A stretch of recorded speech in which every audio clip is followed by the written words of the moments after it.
Nangungulelat na nga sa survey itong si Mr. Google Dan Fernandez sa bilang pagtakbo sa gobernador sa kanilang lugar.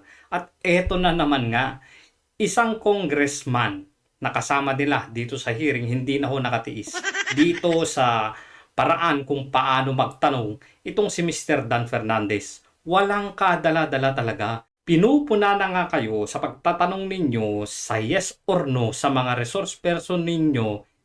Eto ka na naman. Kaya ka pinahiya, kaya ka inalmahan ng mismong kasamahan mo na, Mr. Dan Fernandez, sa mismong hearing na ito.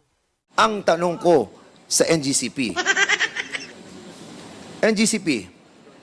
did the IPO proceed? Your Honor, No, sagutin mo muna, Attorney Malyari. Did the IPO proceeded? may interlocutory, Your Honor. No. Tanongin mo muna, yes or no lang. Yes or no lang. Yes or no lang ang gusto niya. Tapos saka mo explain. Did the IPO proceeded? The IPO... Yes or no? Yes or no. Para namang may authority na.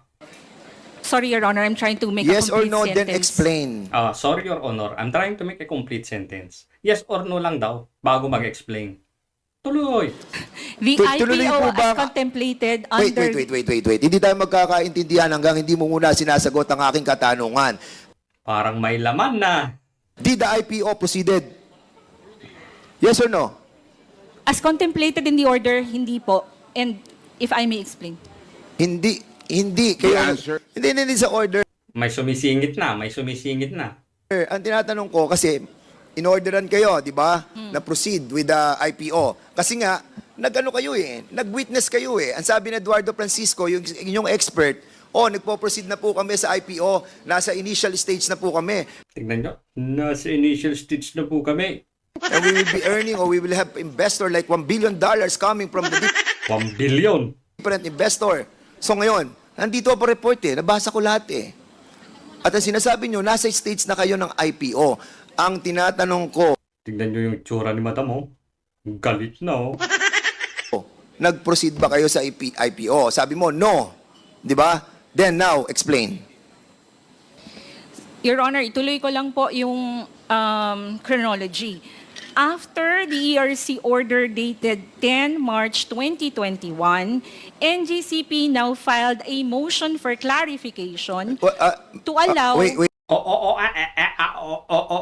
Kinakat mo na naman, eh. Wait. Darating tayo sa motion for clarification. Ang Yan na nga yung sagot. tinatanong ko lang muna, explain mo muna yung... kasi hindi kayo nag-proceed sa IPO. Sabi mo, no, you did not proceed with the IPO. So why? Explain. Ito na nga po because Yan na nga daw po. Pakinggan mo kasi. we wanted to be clarified whether we can be allowed insofar as the alternative mode under Section 8 of RA 9511. Okay. So, ang tanong po nila, Your Honor, is did the IPO proceeded as contemplated under ERC order dated 10 March 2021? Ang response po namin ay, dun nga po sa interim na yon, nag-file po si NGCP ng motion for clarification to allow the alternative mode under Section 8 of 9511, which is, yun nga po yung... Wait, Attorney Malyari. Yes po. What is the motion for clarification all about? If there was Ip.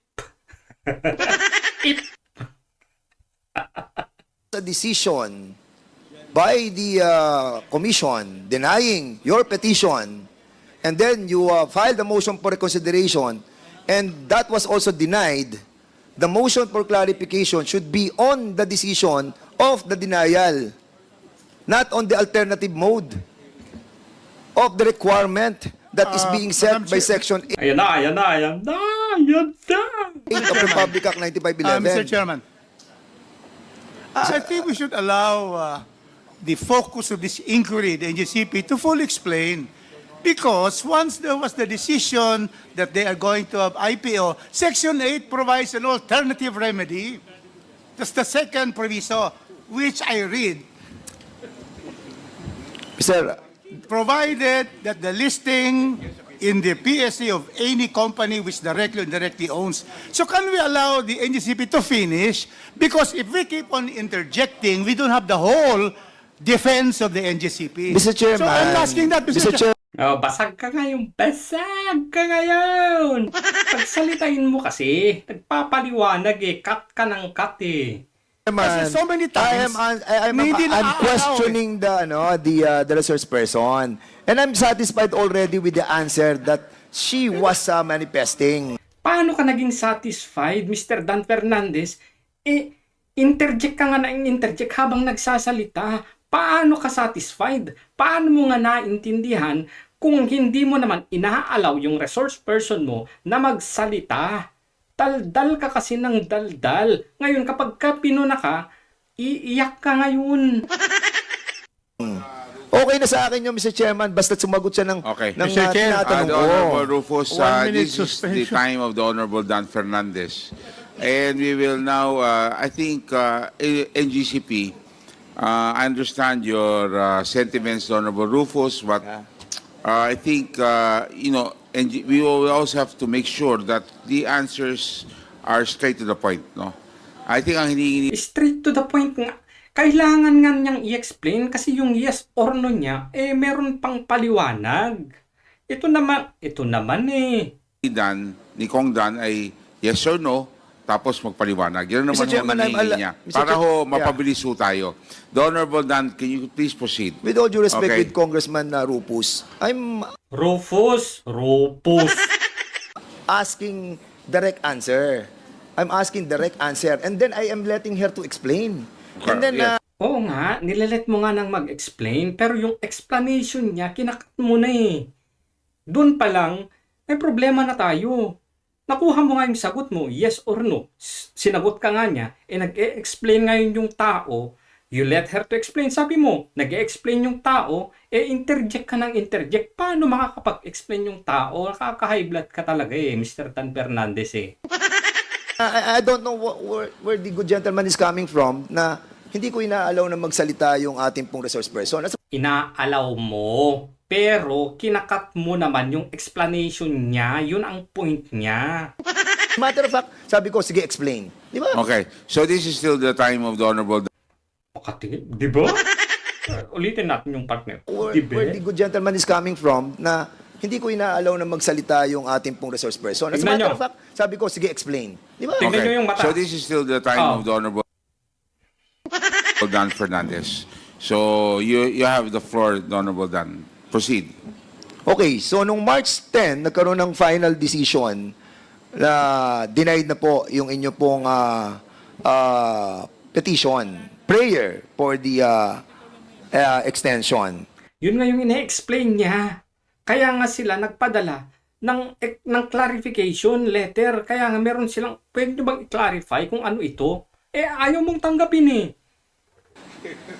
On August 11, 2021, may order that was issued by then Chairperson of ERC, Agnes de Banadera, saying that the Commission's order on March 10, 2021, ito, you listen ha, Oh, you listen, ha? You listen. sabi ni Commissioner Agnes de Banadera, okay,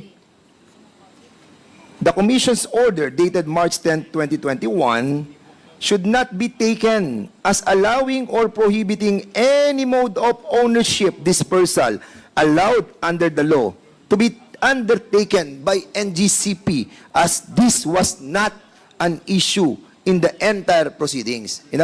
Ang problema kasi ni Dan Fernandez dito, merong isang section doon sa batas, mga kababayan, na ipinipilit niya na yun lang yung sundin.